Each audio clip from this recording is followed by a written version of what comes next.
यीशु तू ही मेरा बल, मैं तुझसे प्यार करता हूँ। मेरी चट्टान तू मेरा गढ़, मेरी चट्टान तू मेरा गढ़, मेरा छुड़ाने वाला है। यीशु तू ही मेरा बल, मैं तुझसे प्यार करता हूँ। गहरे जल में हाथ बढ़ाकर यीशु तूने मुझे खींच लिया। मेरे पापी होने पर भी यीशु तूने मुझसे है प्यार किया। गहरे जल में हाथ बढ़ाकर यीशु तूने मुझे खींच लिया। मेरे पापी होने पर भी यीशु तूने मुझसे है प्यार किया। मेरी चट्टान तू मेरा गढ़, मेरी चट्टान तू मेरा गढ़, मेरा छुड़ाने वाला है। यीशु तू ही मेरा बल, मैं तुझसे प्यार करता हूँ। यीशु तू ही मेरा बल, मैं तुझसे प्यार करता हूँ।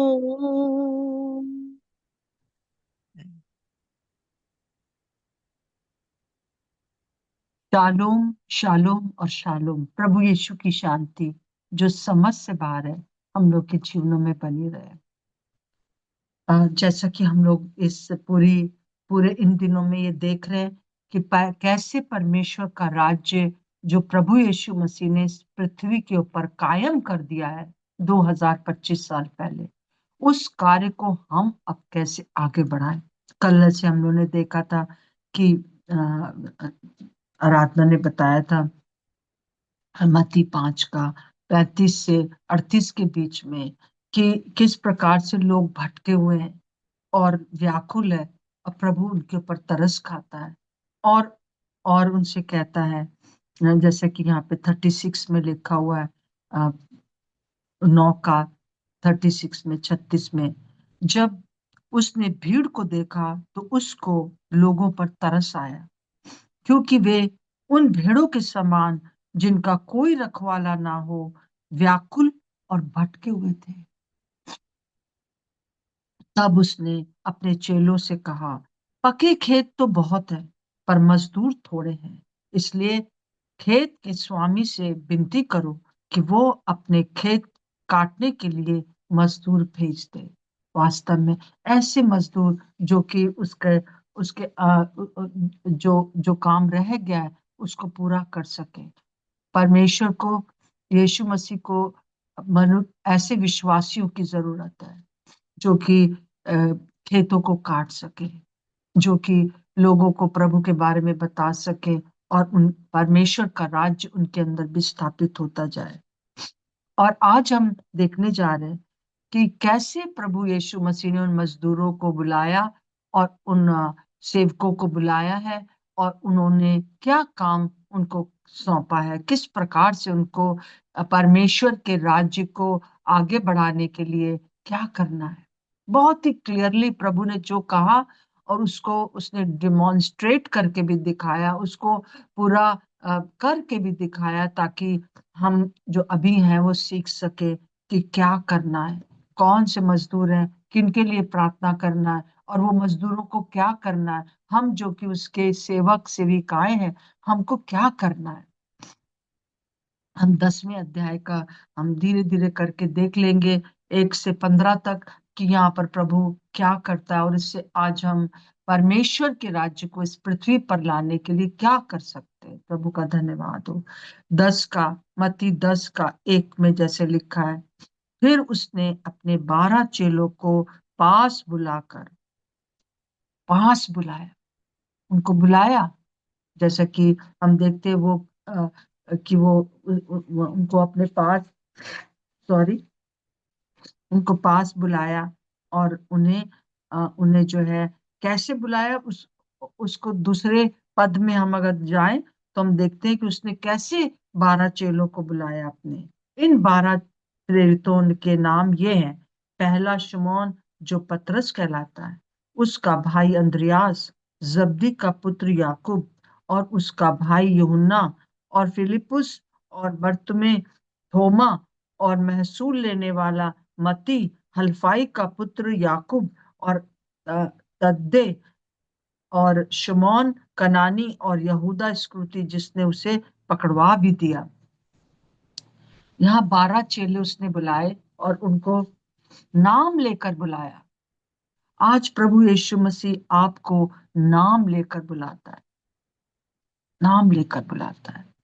मैं कल याद कर रही थी, जब मैं यहाँ प्रिपेयर कर रही थी, किस प्रकार से जब मैं 13 साल की थी उस समय पहली चीज प्रभु यीशु मसीह ने मुझसे जो कही थी वो ये कि रानी, मैं तुझे बहुत प्यार करता हूँ। मेरा घर का नाम रानी है।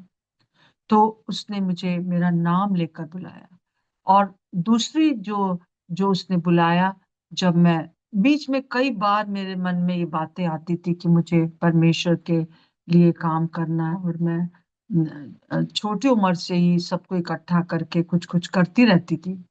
परंतु जब मैं पढ़ा रही थी अपना बीएड करके, और और 7वें क्लास को मैं याद है मुझे कि 7th क्लास को मैं ज्योग्राफी पढ़ा रही थी।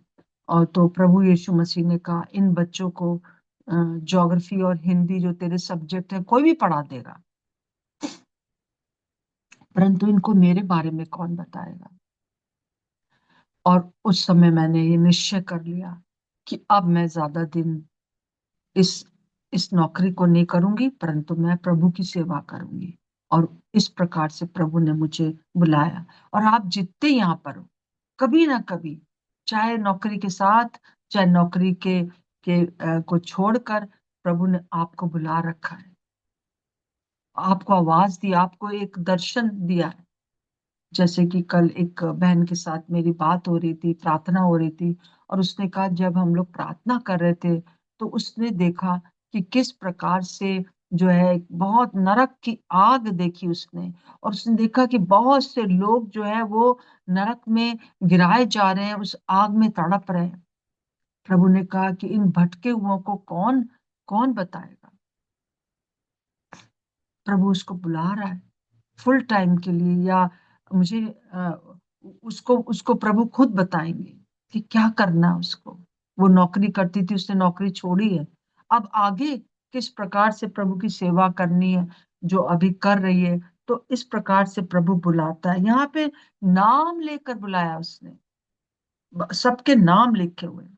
और दूसरी बात है, प्रभु के राज्य को, परमेश्वर के राज्य को इस पृथ्वी पर लाने के लिए उसको लोगों की जरूरत है। वो आपको बुला रहा है,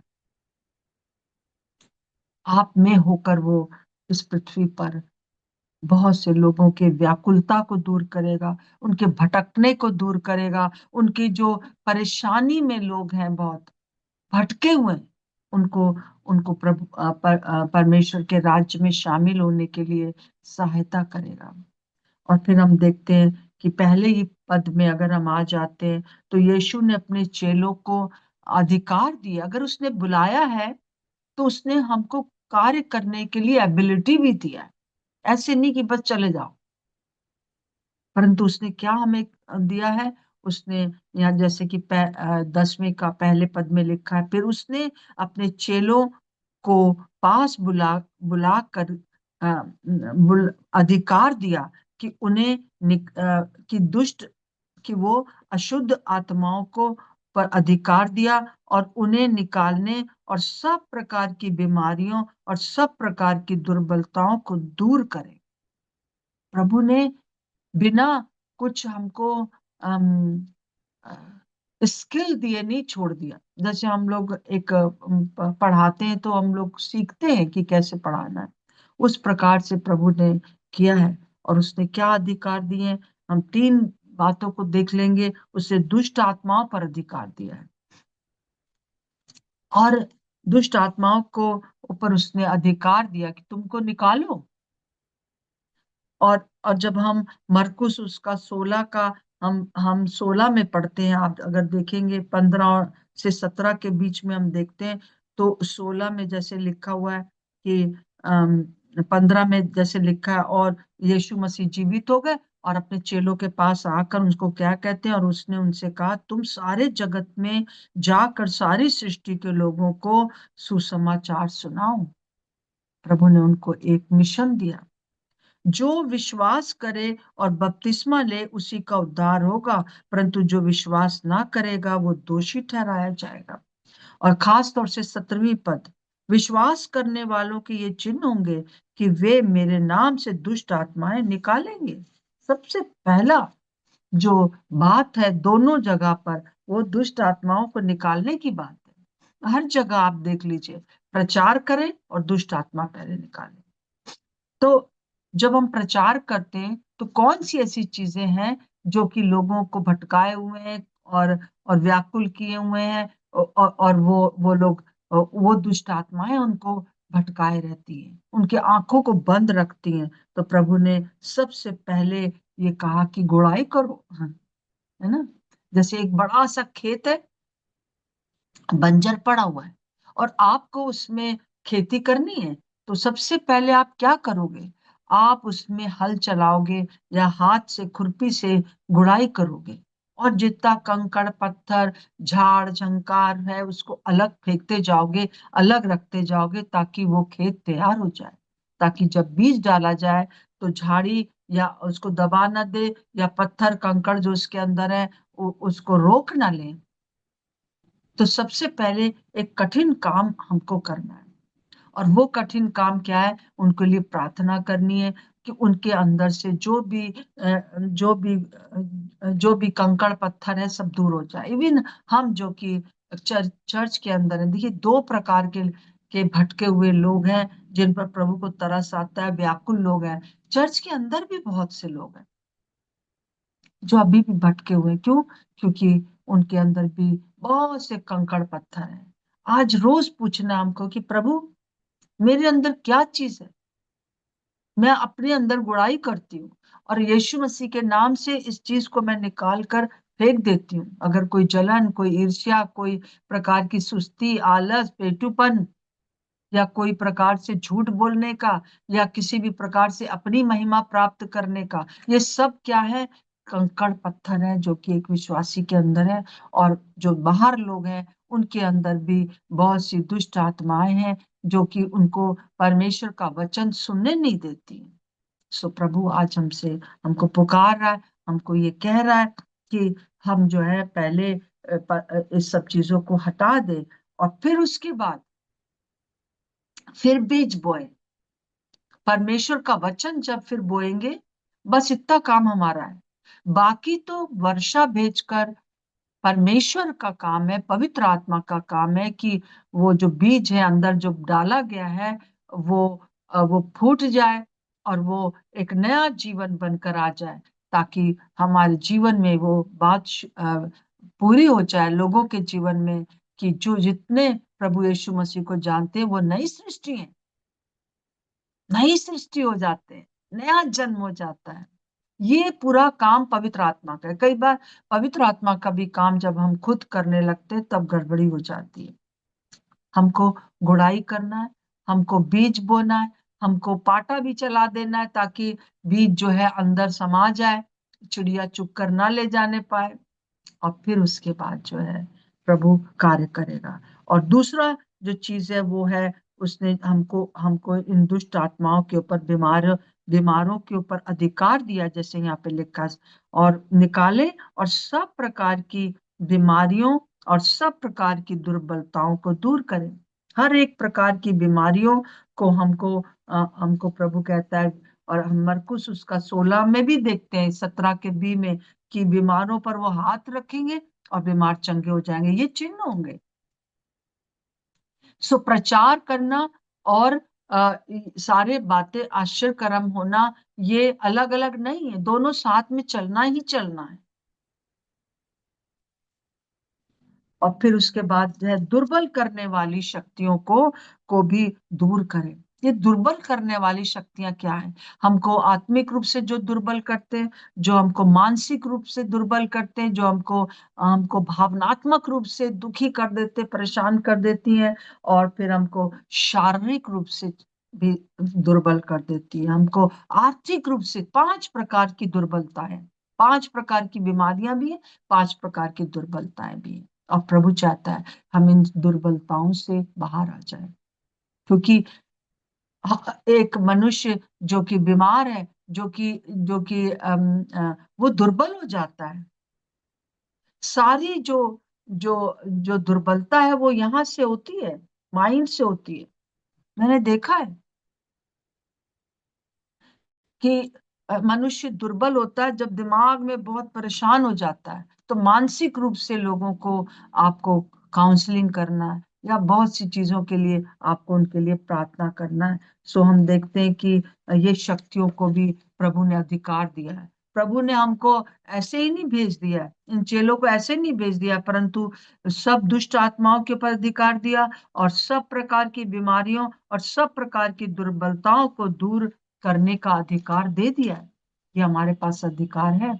अब तीसरी बात है, तीसरी बात क्या है? 5वें पद में लिखा है, जैसे कि इन बारों को यीशु ने ये आज्ञा देकर भेजा, अन्य जातियों की ओर न जाना और सामरियों के किसी नगर में प्रवेश न करना। उस समय की जो नीड थी, वो प्रभु की ये नीड थी कि पहले जो है वो यहूदी लोग प्रभु के पास आ जाए, उनके द्वारा जो है वो कलीसिया की स्थापना हो। और ऐसा हुआ। और इसलिए तब, क्योंकि तब तक जो था वो प्रभु यीशु मसीह मरे नहीं थे, और तब तक उनका खून नहीं बहा था, और तब तक पापों की क्षमा नहीं हुई थी। अभी तक जो यहूदी लोग आ रहे थे वो व्यवस्था के कारण और परमेश्वर के अनुग्रह की के कारण, चुनने के कारण, वो लोग चुने हुए थे, इसलिए वहां तक पहुंचे थे कि वो स्वर्ग के राज्य की बात को समझ सके, स्वर्ग के राज्य को ले सके। वो 3.5 साल। पर उसके बाद जैसे ही प्रभु यीशु मसीह मरते हैं और लहू बहाते हैं, सारे संसार के पापों को, सारे संसार की बीमारियों को, मानसिक, शारीरिक, आत्मिक, सब बीमारियों को वो अपने ऊपर ले लेते हैं। अब जो है उनको कलीसिया को वो कहते हैं, अब तुम सारे संसार में जाकर प्रचार करो। परंतु जब तक यीशु मसीह इस दुनिया में थे और ये कार्य को कर रहे थे, तब तक सिर्फ उन्होंने मना किया था कि तुम अन्य जातियों में अभी मत जाना, क्योंकि अभी मेरा लहू नहीं बहा है। अभी सिर्फ तुम चुने हुए हो, और तुमको चुनना, अभी जैसे हम चुने हुए हैं वो उस प्रकार से भी चुने हुए नहीं थे, परंतु उनके बीच में पहले काम होना था। तो मैं सारांश में ये बताना चाहती हूँ कि आज प्रभु हमसे बताएगा कि देखो तुम इनको, इनसे दूर रहो, अभी मत जाओ। चेलों से कहा, पवित्र आत्मा ने उनको जाने नहीं दिया जहां पर पवित्र आत्मा नहीं चाहते थे। क्यों नहीं जाने दिया? भाई उनको भी तो जरूरत थी। हम अपने दिमाग से सोचकर सब कुछ करना चाहते हैं। सो जो काम प्रभु ने व्यक्तिगत रूप से आपको दिया, आपके कलीसिया को दिया है, आपको इंडिविजुअली, आपके परिवार को दिया, बस वही करना है। जब हम दूसरा काम जो कि प्रभु हम करने लगते हैं, तब क्या होता है? एक कुत्ते की पूंछ को पकड़ने के समान हो जाता है, जो गड़ गड़ गड़ गड़ गड़ गड़ चारों तरफ घूमते रहते हैं और थक जाते हैं। बस सुन लीजिए, प्रभु ने क्या कहा है, और वही करिए जो प्रभु चाहता है। और चौथी बात, हर दिन के लिए प्रभु आपको कुछ बताएगा। और 6 पद से 8 पद में लिखा है, परंतु इसराइल के घराने की खोई हुई भेड़ों के पास, उस समय उसने यही कहा, खोई हुई भेड़ों के पास जाना और चलते चलते प्रचार करो, स्वर्ग का राज निकट आया। वो ये कह रहे हैं कि तुमको जो है क्या करना है, ये मैं तुम्हें बताता हूँ। तुम जो है, जो जो भटकी हुई भेड़े हैं, यहूदी जाति में, उनके पास जाओ, पहले उनको प्रचार करो। सो प्रभु आज हमको भी जो है इस प्रकार से बुला रहा है कि हम जो है पर्टिकुलर जगह पर जाएं। और मैं आपको बताना चाहती हूँ, हर एक व्यक्ति जितने यहाँ पर बैठे हैं, आपको शायद किसी को प्रभु ने सिर्फ प्रार्थना का अधिक, प्रार्थना में, जो प्रार्थना में आप कम बंद कमरे में करते हो, वो सबसे बड़ा प्रचार है। जो आप प्रार्थना कर रहे हो, लोगों के लिए गुड़ाई कर रहे हो, है ना, और आप उन विश्वासियों के लिए, उन प्रभु के सेवकों के लिए प्रार्थना कर रहे हो जो फ्रंट पर है। बहुत, आपको यहाँ पर शायद कोई रिवॉर्ड ना मिले, परंतु परमेश्वर के राज्य में जरूर मिलेगा। जैसा हम देखते हैं मूसा के जीवन में, मूसा, हूर और हारून पहाड़ पर चढ़ गए, और परमेश्वर के सामने मूसा के हाथ जब तक खड़े रहे, तब तक इजरायली जीतते गए। शायद प्रभु ने आपको उन 3 लोगों के लिए के समान रखा है। शायद प्रभु ने आपको यहोशू के समान रखा, उन इजरायलियों को नेतृत्व करने के लिए जो कि युद्ध में है।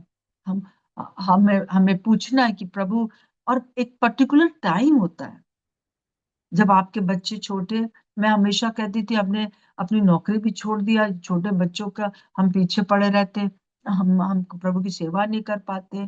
तो एक बार एक बहन ने मुझे, मेरी सीनियर बहन थी, उन्होंने मुझे कहा कि स्नेह, तुम मत कहा करो कि मैं इन बच्चों के कारण कुछ सेवा नहीं कर पा रही हूँ। अभी तुम 2 मिशनरीज को खड़ा कर रही हो, पहले इनको देख लो, ये जैसे ही बड़े हो जाएंगे ये तुमको लेकर जाएंगे, ये तुम्हारी सहायता करेंगे। और वास्तव में वो बात सही थी। मैं उस समय जो बच्चों को ख्याल रखना चाहिए था, मैं नहीं रखती थी, थोड़े समय के लिए। परंतु क्या था कि मुझे हर समय ये रहता था, अरे इन लोग की वजह से, इन लोग की वजह से मैं कुछ नहीं कर पा रही। परंतु वो पर्टिकुलर टाइम था कि मुझे अपने बच्चों को देखना था। अब पूरे समय बच्चों को ही देखने की बात नहीं थी, मैं साथ साथ में सेवा भी कर रही थी। परंतु एक पर्टिकुलर टाइम आता है, हर एक प्रकार से प्रभु आपको आपको जहां अभी है वो और आगे बढ़ाएगा। सो हमको क्या इस प्रकार से अ, हमको बांट जोड़ना है कि प्रभु आप हमसे क्या चाहते हैं, क्या भटकी हुई भेड़ों के पास जाना है, या हमको जो है क्या करना है, प्रभु पर्टिकुलर। और हर दिन का प्रभु बताता है, मैं आपको बता रही हूँ, हर दिन। और क्या करना है, प्रचार करो, और स्वर्ग का राज्य निकट आया है, ये बता दो, और बीमारों को चंगा करो, फिर से वही बात ना, मरे हुओं को जिलाओ, कोढ़ियों को शुद्ध करो, अम, दुष्ट आत्माओं को निकालो। अ, ये काम प्रभु ने हमको सौंपे, ये 5 काम प्रचार करना है, लोगों को शारीरिक रूप से, मानसिक रूप से और आत्मिक रूप से, सब प्रकार से उनको चंगाई देनी है। फिर मरे हुओं को जिला देंगे हम लोग। कहाँ हैं हम लोग, कहाँ हैं हम लोग मरे हुए, किनको हम जिला रहे हैं? बहुत लोगों के जीवन में यह एक्सपीरियंस है, परंतु इसको और बढ़ना है, क्योंकि इस समय ये अंतिम बारिश का समय, और प्रभु एक बहुत बड़ी जागृति भेजेगा। और उस कार्य के लिए हम देखते हैं कि यहाँ पे लिखा है कि अ, अ, तुमने श्वेत पाया है, श्वेत दो, अपने पटकों में ना तो सोना ना रूपा ना तांबा रखना, मार के लिए ना झोली रखो, ना 2 कुर्ते, ना जूते, ना लाठी लो, दूसरे, क्योंकि मजदूर को उसका भोजन मिलना चाहिए। तो जैसे प्रभु ने उनको बता रहा है कि तुम प्रभु की सेवा में हो, हर एक जन, हर एक विश्वासी, और तुम चिंता करके ये ना करना कि हम क्या खाएंगे, क्या पिएंगे, हमारे बच्चों का क्या होगा, घर कैसे बनेगा, ये सारी चीजें भी देखना चाहिए, ये वो। प्रभु कह रहा है जब तुम मेरा कार्य विश्वास योग्यता से करोगे तो मैं तुम्हारे लिए सब कुछ करूंगा। जैसे कि हम 6 का 33 में पढ़ते हैं मत्ती का, पहले तुम उसके राज्य और धन की खोज करो तो ये सब वस्तुएं तुम्हें मिल जाएंगी। ये मेरा अपना अनुभव है, बहुत लोग का यहाँ पे अनुभव है। तो इस प्रकार से हमको जो है वो वो हमको ये काम करने हैं कि हमको खोई हुई भेड़ों के हमको प्रचार करना है, और साथ साथ में ये सारे आश्चर्य कर्म होंगे। प्रभु आइए हम लोग इन दिनों में इस बात को मांगे कि प्रभु हमें प्रचार याब से प्रचार कर सके, और अपना हाथ आगे बढ़ाइए कि हम जो है आश्चर्य कर्म भी कर सके ताकि लोग प्रभु को जान सके। और फिर उसके बाद हम देखते हैं छठी बात जो है वो ये है कि अ, जिस किसी 11वें पद में, जिस किसी गांव में या गांव में जाओ तो पता लगाओ कि वहां कौन योग्य है, और सब जब तक वहां से ना निकलो उसी के यहाँ रहो। घर में प्रवेश करते ही हुए उसके आशीर्वाद देना। यदि उस घर के लोग योग्य होंगे तो तुम्हारा कल्याण उन पर पहुंचेगा, परंतु यदि वे योग्य ना हो तो तुम्हारा कल्याण तुम्हारे पास लौट आएगा। मतलब वो योग्य हो, वो आपको परख का आत्मा प्रभु देगा, किससे बात करनी है, किस व्यक्ति को आपको वचन सुनाना है, और कौन योग्य है, किसको प्रभु चाह रहा है आज के हम बताएं, ताकि जो है हम हम परख परख का आत्मा रखना बहुत जरूरी है। प्रभु बताता है इस बात में भी कि हमको प्रभु की सेवा के लिए किस प्रकार से हमको हमको परख की आत्मा की जरूरत है। और फिर हम देखते हैं आगे वो कहता है कि जो कोई तुम्हें ग्रहण ना करे और तुम्हारी बातें ना सुने, उस घर या उस नगर को निकलते हुए अपने पांव की धूल भी झाड़ दो। मैं तुमसे सच कहता हूं कि न्याय के दिन नगर की दशा से सदोम और गमोरा के देश की दशा अधिक सहने योग्य होगी। कई बार हम लोग क्या हो जाते हैं, व्याकुल हो जाते हैं अगर कोई प्रभु को ग्रहण नहीं करता है। देखिए मैंने आपको शुरू से बता रही हूँ, आज गुड़ाई करना मेरा काम है, और बीज डालना मेरा काम है, और इस बीज को आगे बढ़ाना तो पवित्र आत्मा का काम है, वो उसके ऊपर डाल दो, और टाइम बर्बाद ना करके आगे बढ़ चलो, बिना निराशा के आगे बढ़ो। अरे इतने दिन काम, आपने जो काम करना था वो कर दिया। अब प्रभु ने ये नहीं कहा कि देखो तुम बीज बोने वाला बीज बोने निकला, तो सिर्फ उसने जब देखा कि अच्छा खेत है उसी में उसने उस अच्छी भूमि पर बीज बो दिया, उसने सब जगह बीज बोया, ताकि उनको न्याय के दिन ये ना कहें हमें तो किसी ने बताया नहीं। प्रभु ने किसी न किसी प्रकार से हर एक को बताता है, और वो किसी न किसी प्रकार हम है कि हम सबको वचन सुनाते जाएं, और किसको सुनाना है, किसके लिए प्रार्थना करना है, इसके लिए भी प्रभु अगुवाई करता है। देखिए आप मरकुस और लूका में भी ये कहानी है, मरकुस 3 का 13 से 19 में, और लूका का 6 का 12 से 16 के बीच में। और इन दोनों जगहों के ऊपर ये कहानी है कि प्रभु यीशु मसीह पहाड़ से उतरा, और तब ये वचन, तब उसने अपने चेलों को पास बुलाया। रात भर उसने प्रार्थना की, अगर आप इन दोनों पढ़ेंगे, रात भर उसने प्रार्थना करी, रात भर पूछा कि 12 में से कौन कौन होगा, इतने ढेर सारे लोग हैं, इनमें से मैं किसको चुनूं। सो उसने परमेश्वर ने यीशु मसीह ने परमेश्वर की बात को सुना। तो आप भी पवित्र आत्मा की जो आपके अंदर ही है, आपको बस उसके पास बैठना, उसकी आवाज को सुनना है। अपने अंदर से जो कंकड़ पत्थर है, जो झाड़ है जिससे कि आप वचन सुन नहीं पा रहे हो, उसको हटाना है बस। और परमेश्वर से कनेक्ट होना, वो आपको हर दिन का बता देगा, और आपको जो है वो पवित्र आत्मा सहायता करेगा। उस समय यीशु मसीह बिना पिता से पूछे कुछ नहीं कर रहे थे। उसी प्रकार से हमें भी पवित्र आत्मा से बिना अगुवाई पाए हमको कुछ नहीं करना है। आज पूरा दिन प्रार्थना करिए, प्रभु आज आप मुझसे क्या चाहते हैं। शायद आज प्रभु आपसे कहे कि अपना सब छुट्टी ले लो और मेरे साथ समय बिताओ, ताकि मेरा कनेक्शन तुमसे हो जाए। इस चीज की कमी हम विश्वासियों में है। आज प्रभु हमको यही बताना चाहते हैं। सो अंत में मैं यही कहूंगी कि आइए हम लोग प्रार्थना करेंगे और अपनी आंखों को बंद कर लीजिए, और मैं आपके सामने कुछ बातें रख रही हूँ, उनको अपने अंदर दोहराइए, उनके और अपने अंदर सोचिए। सबसे पहली चीज है, आप अपने हाथों को उठाकर और प्रभु की उपस्थिति में आ जाइए।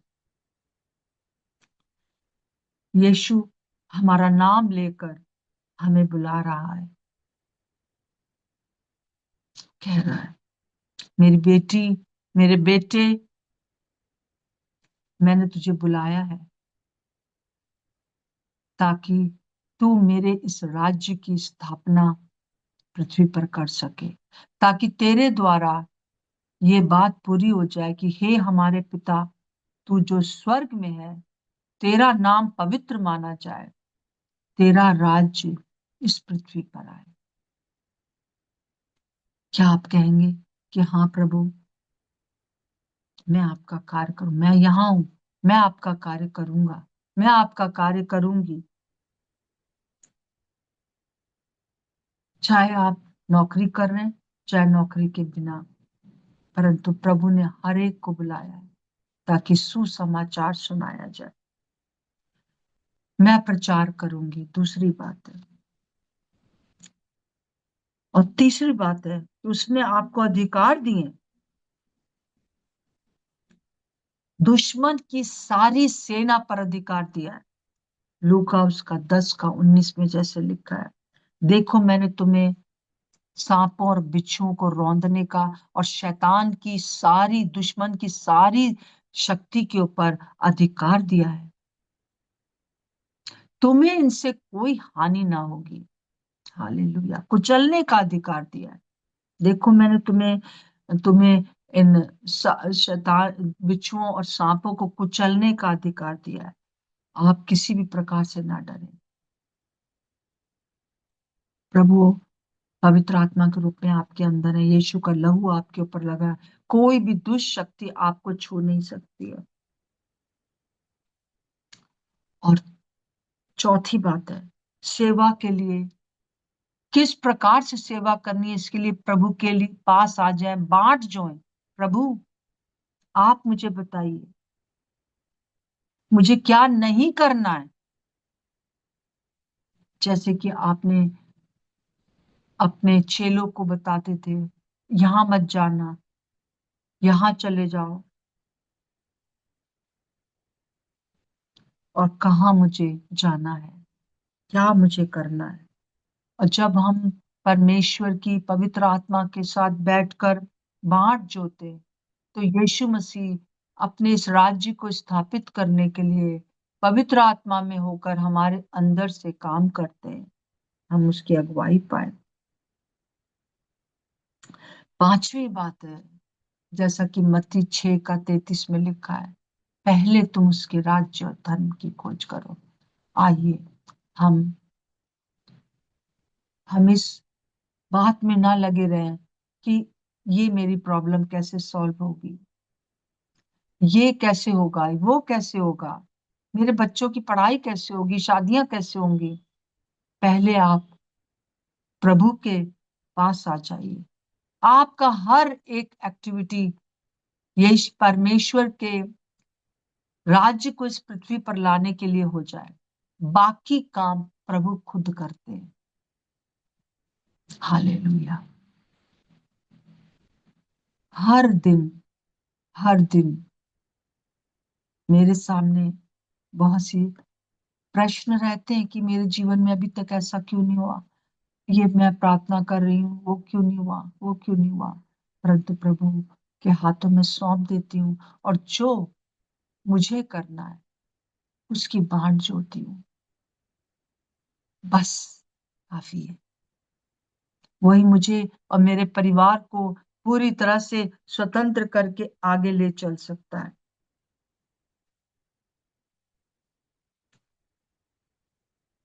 हम अवश्य परमेश्वर के राज्य को इस पृथ्वी पर लाने वाले हो जाएंगे। अंत में मैं निवेदन करूंगी जया आपसे कि आप प्रार्थना करें। प्रार्थना करें जया।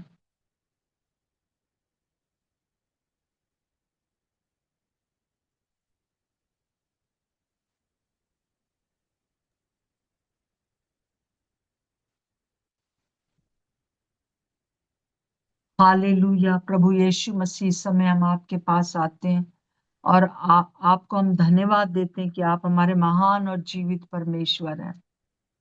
हालेलुया। धन्यवाद प्रभु। धन्यवाद प्रभु यीशु मसीह। जिस काम के लिए आपने हमें बुलाया है उसके लिए हम आपको धन्यवाद देते हैं कि हमने आपको जाना। उस दिन के लिए हम धन्यवाद देते हैं। उस दिन के लिए हम धन्यवाद देते हैं जिस दिन की आपने कहा कि तुमको मेरी सेवा करनी है। प्रभु आपका धन्यवाद हो। धन्यवाद हो प्रभु यीशु मसीह। पूरी तरह से आपके अधिकार में सब कुछ करते हैं और हम धन्यवाद देते हैं कि आपने हमको ऐसे ही नहीं भेज दिया, परंतु आपने हमको अधिकार दिए हैं। उन दुष्ट आत्माओं पर अधिकार दिया, उन बीमारियों पर अधिकार दिया, उन दुर्बलताओं के ऊपर आपने अधिकार दे दिया। आपका धन्यवाद हो पिता परमेश्वर। हम प्रार्थना करते प्रभु यीशु मसीह कि आप अपना अनुग्रह करें, अपनी करुणा और दया करें प्रभु जी। हम खोई हुई भेड़ों के पास जाएं और उनको आपके बारे में बता दें, चाहे चर्च के अंदर है चाहे चर्च के बाहर है। प्रभु हमारी सहायता करें। हम अपना जीवन पूरी तरह से आपके अधीन कर देते हैं। प्रभु आप संभालिए। जितने भी लोग मेरे साथ जुड़े हुए हैं उन सब के लिए मेरी ये प्रार्थना है यीशु मसीह कि वो ध्यान से आपके वचन को सुनकर जब वो बैठते हैं, हर एक नींद से, हर एक प्रकार से पिता परमेश्वर उनको उनको उनको बचाए ताकि हम आपकी आवाज को क्लियरली सुन सकें। प्रभु जी हम प्रार्थना करते पिता, क्योंकि ये समय अब नहीं रह गया कि पतरस और याकूब और यूहन्ना के समान सो जाएं और आपकी बात पर ध्यान ना लगा पाए, क्योंकि शरीर तो दुर्बल है, आत्मा तो तैयार है। इसलिए प्रार्थना, जागते और प्रार्थना करते रहो ताकि तुम परीक्षा में ना पड़ो। प्रभु हमारी सहायता कर। आपने बड़ी बड़ी भारी बुलाहट से हमें बुलाया। हम दुनिया के सारे काम तो बहुत अच्छे से करते हैं प्रभु, इस बात के लिए हम कन्फेस करते हैं, परंतु आपके वचन को सुनना, आपके लिए कुछ कार्य करना प्रभु हमें एक भारी बोझ लगता है। प्रभु ये बोझ को हम यीशु के नाम से हटाते हैं और प्रार्थना करते हैं प्रभु हमारी सहायता कर कि हम अलर्ट रह सकें। यीशु मसीह नासरी के नाम से मांगते हैं, आमीन। प्रभु का धन्यवाद हो आप सबके लिए। मैं विश्वास करती हूँ कि आपने इस वचन को सुना होगा। बाद में फिर जब मैं भेजती हूँ तो आप देख सकते हैं इसको। और मैं ये कहना चाहती हूँ कि आज फ्राइडे, अब कल सुबह हम नहीं मिलेंगे और फिर से देखिए कितनी जल्दी समय बीत गया, पता ही नहीं चला। ये महीना बहुत जल्दी, ये पूरा साल बहुत जल्दी बीत रहा है। प्रभु का आना बहुत जल्दी है। तो हम इस समय कल कल के लिए तैयारी करें और आज शाम को भी जो चट्टान के ऊपर जो जो हम लोग अर्पण बोल रहे हैं उसको जरूर सुने 9:30 बजे से। और नहीं सुन पाते तो बाद में अवश्य यूट्यूब पर जाकर, मैं अभी आपको लिंक भेजे हुए हैं, और यूट्यूब पर जाकर अगर चट्टान अर्पण डेविड लगाएंगे तो वो सारे आ जाएंगे। तो कल का आप जरूर से सुने, परसों का जो हो चुका है वो सुने और आज का भी जरूर सुने। अब यही चीजें जो मैं बता रही हूँ हम दोनों डिस्कस नहीं करते, परंतु वही चीजें अर्पण भी बता रहे हैं कि किस प्रकार से प्रभु ने हमें अधिकार दिए, हमें क्या करना है। सबको जय मसीह की। सबको जय जय मसीह। मसीह। जय मसीह की। जय जय मसीह। मसीह की जय आंटी जी। मसीह। जय मसीह की जय सबको। मसीह। जय मसीह की आंटी। जय जय मसीह। मसीह की दीदी। जय मसीह की सबको मेरा प्यार। जय मसीह की आंटी जी। जय सबको जय मसीह की। मसीह जय की। मसीह की सबको। जय मसीह की। जय शालोम मसीह। शालोम।